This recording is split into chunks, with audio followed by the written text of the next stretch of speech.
Hello, this is Tom Brewer, President of your Charlotte Firefighters Association, Local 660.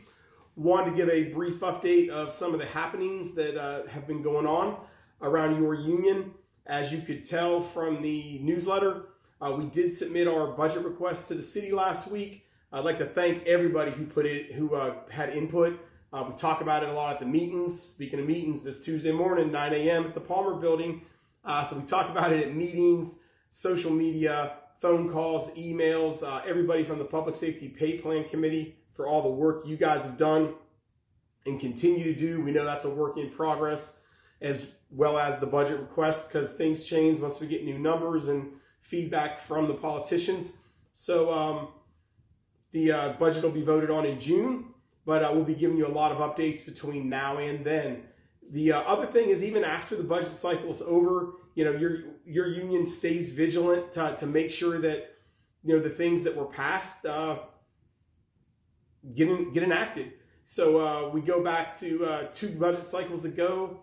For anyone hired after 2009, the city council voted to give you $20 a week extra into a health savings account.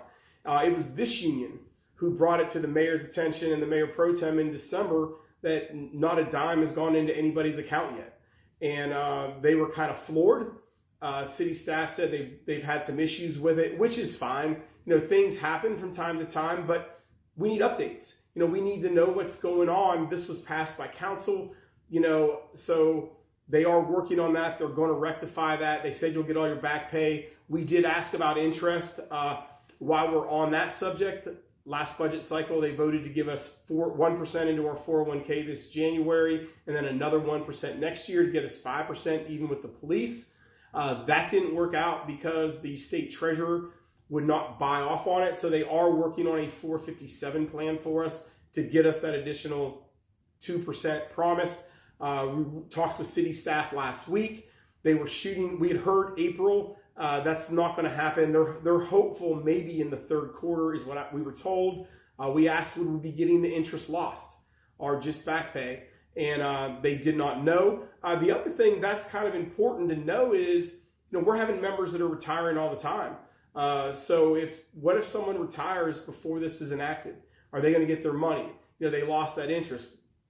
What if you were cited for termination? What if that was to happen?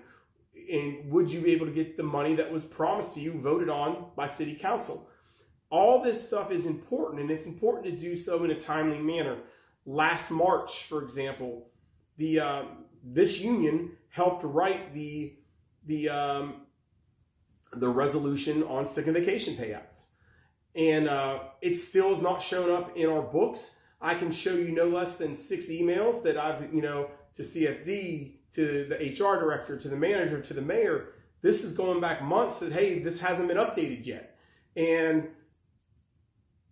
what happened this January when we did, you know, when the January flipped over, hours were taken off everybody's, or not everybody's, some people's checks because the carryover rates changed. But no one knew what was going to happen because it wasn't updated in the policy.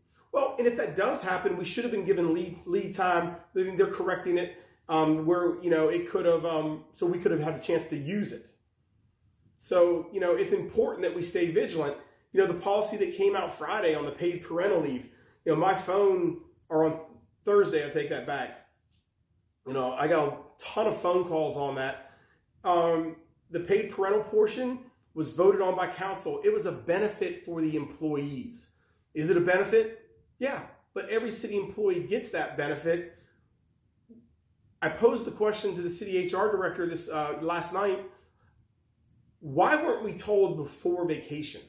There were, excuse me, a number of people who based their vacation picks around the policy that was in place and the way it had been implemented, and there were no restrictions on that policy.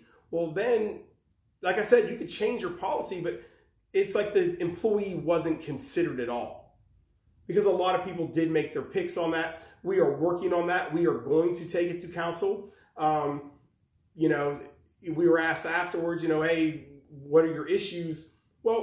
the goal in a partnership, the goal in working with someone is to ask on the front end. I mean, if you valued our input, that's when you would ask. But we'll work in the ever environment we have to work in, and we will work with our elected representatives to ask if this was the intent of their policy, and to ensure that every city employee is being treated the same way. Because we're told all the time now, with centralized HR, whether we're talking about VHAL or whether we're talking about, other policies, that all employees have to be treated the same. Well, do all employees have this blackout date? This policy hasn't even gone out to all the city. They're working on it. And they talk about the adverse impact on the fire department because of it. And they said that they did an internal audit. This was from the HR director. We are going to request that audit next week. So there's no doubt it puts a strain on the department. But it was talked about in last year's budget, or 2 years ago when they did it, that there was going to be a cost associated with this. If council enacts things, we need to work with them to make sure it's paid for. But the employee, shouldn't be punished for it. And there are a lot of things that drive up overtime costs aside from PPL. In the past, we've talked about unfunded positions. When we create positions, taking people out of operations and, putting them in the new positions. And we're not questioning whether the positions are needed, but it changes the staffing model. And we are significantly short right now as a fire department. Because over the years, this isn't a recent event, but over the years, we have created a lot of new positions that weren't included in the staffing model. So, we will bring that to their attention. And I say that because a lot of people, have challenged us, the union, in the past about our tactics. Well, when things like that continually happen, whether it's the health savings account, whether it's the 401k, whether it's the police having their steps collapsed and not ours when they're supposed to mirror each other, there comes a time we have to speak up. We have to be intense. We have to be passionate to make sure your voice is heard. So on that, we will represent you, with our elected officials.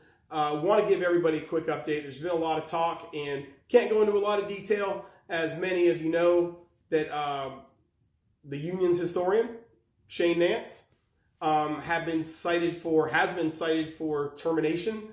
I don't want to get into whether he's guilty or innocent, because as we always say, that doesn't really matter to the union. We defend processes.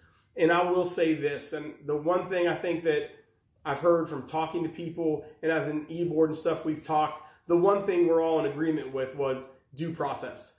We have investigations that have been going on for months, whether it's forged documents, whether it's some, other investigations that go on, 6, 7, 8 months. The other investigations go on weeks. And that's fine if they're going to go on weeks. But this investigation didn't go on for weeks or even months. So our issue is due process. And that's really all I can say at that. But I just want you to know, Brother Nance said he loves the feedback he's been getting as far as the support. It means a lot to him. He's meant a lot to this local as far as the historical stuff he's given us. And, as a friend personally. So I'd like to thank him for that. And we've got some other, grievances coming up, as well as civil service board meetings. And we're going to represent our members the best way we can. So we appreciate it. We need your membership. We are so grateful that you are. Stay union, stay strong, and stay safe. Thanks.